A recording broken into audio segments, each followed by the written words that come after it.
Наталија Теодосиева, актерка од Кочани, викендов се закити со две големи меѓународни награди од два различни филмски фестивали за нејзината улога во филмот Врба на режисерот Милчо Манчевски.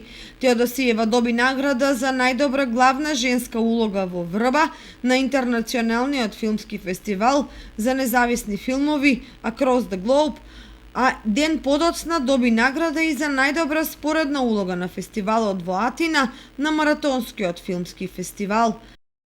Викендов се случија да добијам две награди за ист филм, меѓутоа тоа се две различни награди, едната за истата улога. Едната награда е за главна женска, другата е за споредна.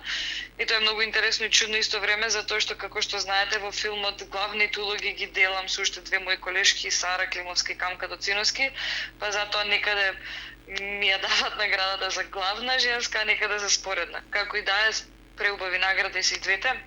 Едната станува збор за Across the Globe Film Festival. Тоа е филмски фестивал со седиште во Стокхолм и во Њујорк, кој е интернационален фестивал на независен филм. Интересното на тој фестивал е што тие секој месец издвојуваат по некој победник од фестивалите кои годишно ги им прават проекции, па така за месец ноември ми се чини дека јас се добив наградата за најдобра главна женска улога, а на Атинскиот маратонски филмски фестивал ја добив за споредната женска улога. Добиените награди за Теодосиева значат мотивација за понатамошна работа и напредок во нејзината кариера. Наградите ми се навистина од големо значење, не заради тоа дека треба да се чувствувам привилегирано или посебно. Напротив, тие за мене значат дополнителен мотив, ветер во крп и мотивација за понатаму да работам.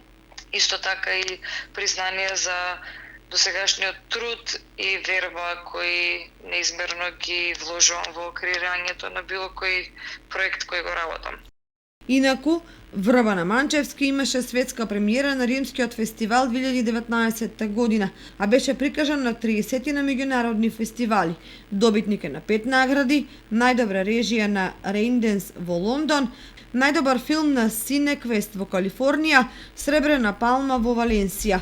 Европската филмска академија го вброи во потесниот избор на филмови за награда во 2020 година, а беше кандидат и за Оскар.